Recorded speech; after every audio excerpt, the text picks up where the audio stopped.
Hey folks, my name is Jen, and I'm here to tell you about the books that I recently got. Again. So yes, I recently ended up buying some more books. I got 5 books because I couldn't help myself, but I also have a little bit of an unhaul of books that I figured I would talk about first before I really get into everything, basically. So recently I reorganized all of my bookshelves. This one in the living room has been reorganized and stuff. I've reorganized everything around the house, and I also ended up taking a bunch of books off of a bookshelf because we are almost done with the library downstairs in the basement. So basically I was just starting the process of boxing things up and doing some reorganization to make life easier for me when we get things all set downstairs. So hopefully that will be happening by the end of the summer. I'll be able to show you guys everything, and it'll be really cool, and I'll have an actual dedicated filming space again. So anyway, in the process of going through my shelves, I ended up, like I do a lot of the times when I reorganize my books, I go through and see, is there anything that I am willing to part with or excited to part with. A couple of them are books that I had already set aside because I was like, I don't think I want to hold on to this. And then a couple of them are like, you know what, I made the decision. No. Some of them you have seen more recently, I believe. The first of which I decided to part with is Howl and Other Poems by Allen Ginsberg.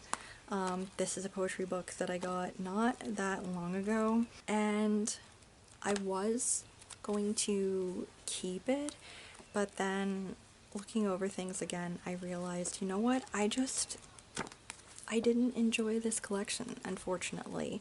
I only really liked one of the poems in here, and everything else I didn't really like. I think that beat poetry is just not my cup of tea. I didn't really want to hold on to this because, again, why am I holding on to things that I don't really care that much about, and it's taking up, I mean, not that much space on my shelves, but some space on them, when these could be sent out into the world towards people that would actually appreciate it more. So also, this was one of the ones that I had set aside, The Lady Who Liked Clean Restrooms by J.P. Dunleavy. I think you probably recently-ish, within the last few months, have heard me talk about this book because I think this was on my worst books of the year from last year. I did not have a good time with this book. This was one of those, I went to a secondhand bookstore and I wanted something bizarre, and I saw this and was like, that's bizarre enough for me. Yeah, this is one of those instances, unlike Jonathan Livingston Seagull, where the bizarre book is just not for me either. You already heard my thoughts about this if you saw that video. I'll try to remember to like link it or something, so if you want to hear my thoughts, actually I'll try to link all the videos where I talked about these books. Yeah, because this was just not a good time for me, and it was a great disappointment because it seemed like it might be fun. This is also like a stream of consciousness, and me and that don't get along. That I had set aside as well is My Roommate is a Vampire by Jenna Levine. This is also another disappointment from last year. I don't think this was on my worst of the year. I can't remember. Or did I get it this year? I can't remember anymore. But yeah, this ended up being a disappointment as well. It was a fairly promising romance novel, and I was highly engaged with it, even though there were certain aspects of the characters that I wasn't really digging as much. But then about halfway through the book, it just was not a good time for me anymore. I didn't really enjoy how the characters themselves somehow, well, the vampire somehow did a personality 180, and yeah, I didn't really enjoy that much. And then the way this book ended, with the absolute ridiculousness, the anticlimactic nature of some of it, and just things that pushed beyond what I was willing to disbelieve. I just couldn't with this. So someone out there will love this book. That someone is not me. And then another book that had been kind of set aside was The Artist's Way by Julia Cameron. I thought about holding on to this book and maybe revisiting it or doing things with it again, but this was, I thought, going to be a pretty helpful tool, and instead ended up being a frustrating time that resulted in me having several months of writer's block afterwards. So I want his bad juju out of my house. Some people have had a wonderful time with The Artist's Way, including people that I admire and rave about it, and I'm so happy for them that worked for them. It did not work for me.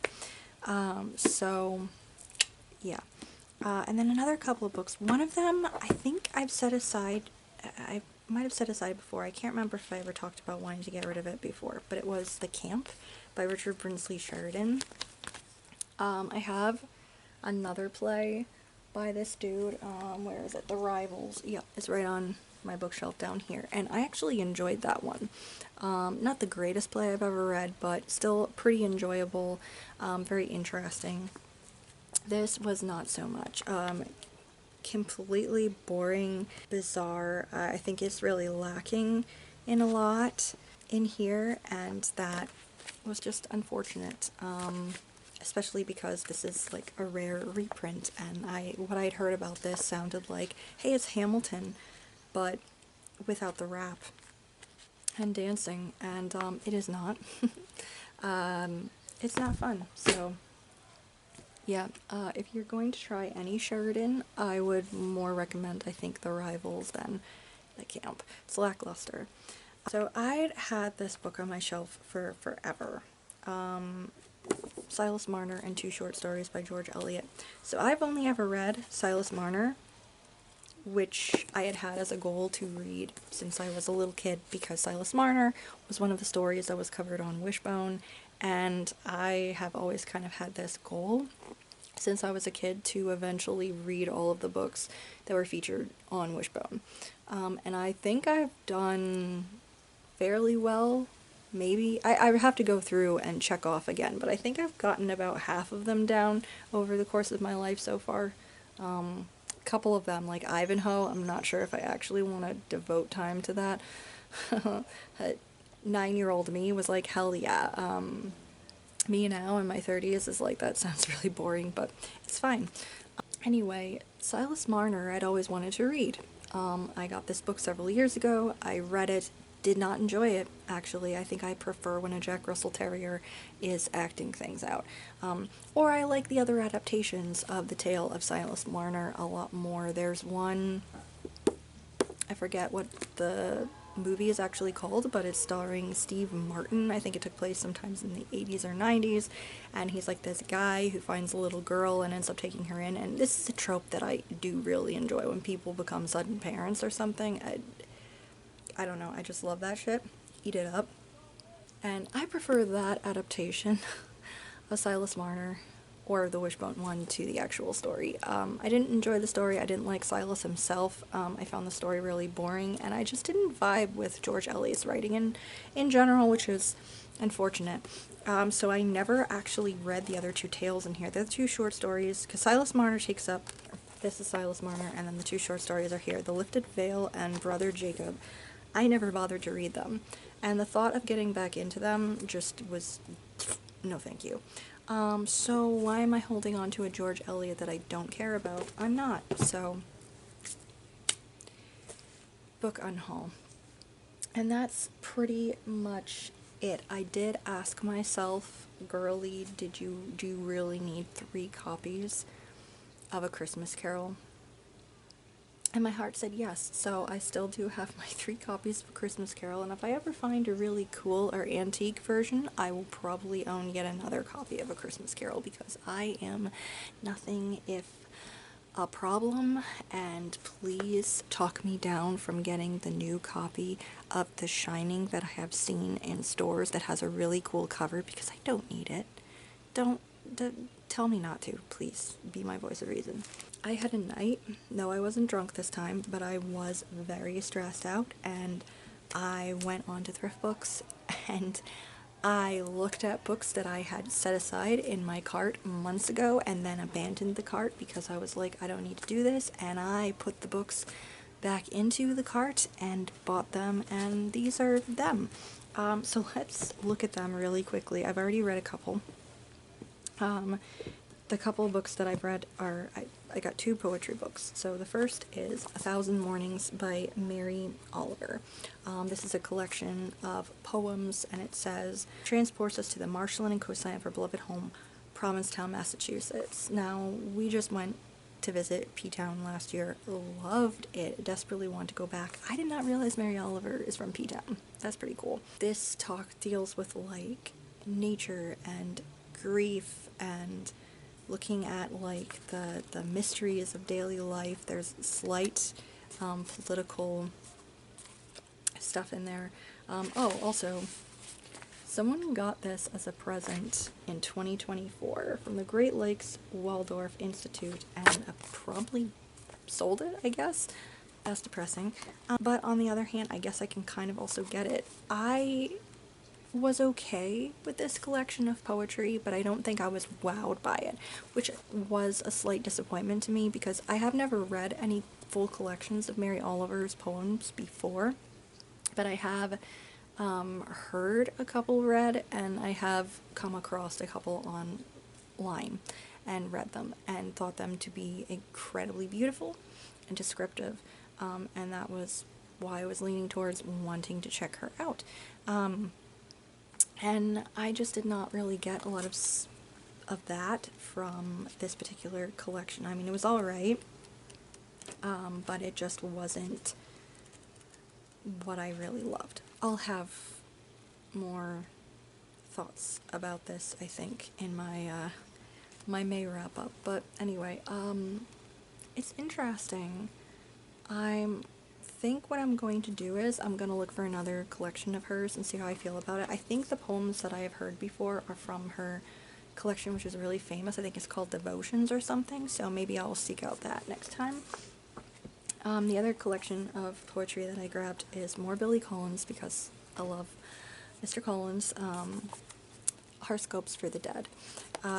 This, I from the pages turned down, you can tell I enjoyed this a lot more. Wow.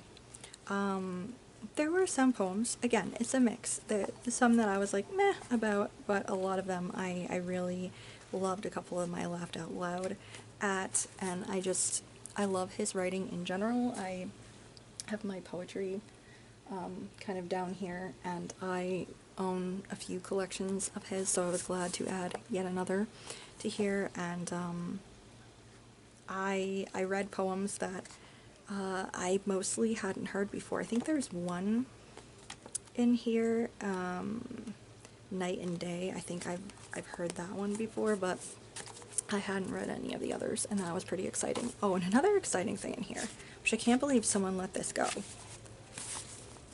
Someone got this fucking signed. So now I have a signed Billy Collins, I mean, it's not made out to me, but I have a signed Billy Collins book, which was pretty exciting to realize the other day. Okay, I ended up, I wanted to read more Shakespeare. I grabbed Twelfth Night. This is a comedy. I thought that I might have read this before, but looking back over my books and stuff, I realized I kept getting Twelfth Night slightly mixed up with As You Like It, which is one that we studied in school. We did not study this in school, but you probably know what Twelfth Night is about very vaguely, because the movie She's the Man is a modern retelling of Twelfth Night. Very modern, very much loose retelling. Although there is a really cool quote on that the soccer coach says at one point, which is from this play, which is one of my favorite Shakespeare quotes. So I am very into reading this. I think this is definitely going on my summer TBR. And yeah, it's supposed to be a comedy, so excited to read a comedy this time around as opposed to the tragedy of Macbeth that I read back in, like, what, January, February. So yeah, I think this will be fun, and I know that besides that adaptation, I know that there are film versions of this, so excited to track that down and watch it. So, and then I got not one but two Kurt Vonnegut's. So one of them I've started it. It's my current lunchtime read. It is The Sirens of Titan. And this is another one of Kurt Vonnegut's, well, they're both darkly satirical, weird-ass books. This one says, it's an outrageous realm through space, time, and morality. The richest, most depraved man on Earth, Malachi Constant, is offered a chance to take a space journey to distant worlds with a beautiful woman at his side. Of course, there's a catch to the invitation, and a prophetic vision about the purpose of human life that only Vonnegut has the courage to tell. So far, there has been wibbly-wobbly, timey-wimey, spacey, weird shit that is being addressed, sort of, and we've met Malachi Constant. He doesn't seem that depraved yet. Rich, definitely kind of an ass, maybe, but, yeah, just usual, constant weirdness from Vonnegut. The other book I grabbed is one I've been wanting to read for a while, and it is Breakfast of Champions. And this one features one of his most beloved characters, the aging writer Kilgore Trout, who to his horror finds that a Midwest car dealer is taking all of his books as his fictional books as truth. What follows is murderously funny satire as Vonnegut looks at war, sex, racism, success, politics, and pollution in America and reminds us how to see the truth.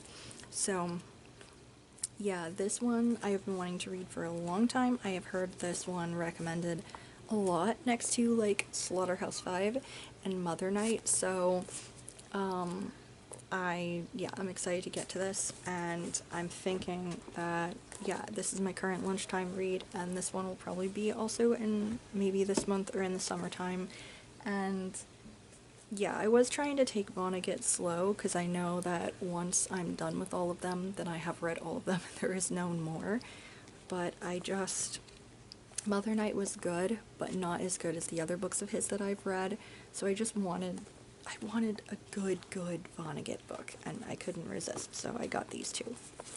So, hoping for a wonderful time. But anyway, guys, those were the books that I just got, yet again. I still have Barnes & Noble money, which I haven't spent yet, but I'm trying to save it for books that are coming out. I think there's one that's coming out this month, and then others that are coming out in this summer or fall, so I'm kind of trying to save it for them, because they'll be brand new, so we'll see. This might be my last book haul for a little bit, but can't really say that, because you know me, I get stressed and books happen. So anyway, thank you guys so much for watching. I'm sorry again that there's been like weird gaps here and there. I am trying to be more on top of my shit now, but I'm sure you guys know life gets just crazy. But yeah, I'm trying to get more on top of it and continue being more punctual with my videos and get them out weekly again. And if you follow me over on Instagram, sorry I haven't been posting a lot over there either. It's just, I end up getting so busy and then I forget, and there's a part of me that's just really disheartened by the fact that they cut down the amount of tags that you are allowed to use now. The hashtags, we're only allowed to use 5, and that's just incredibly disheartening, and my posts have been getting a lot less views than they used to, and I don't know, I've just been really down in the dumps about it all. So sorry about that. I'm trying to get out of my head about it, and hopefully we'll be back to more regular posting on there as well. But anyway, thank you guys so much for watching. Thank you for always watching. If you are new here and you would like to subscribe, please do so. And I hope you guys are having a wonderful week or weekend wherever you're at. I'll see you guys next time. Bye.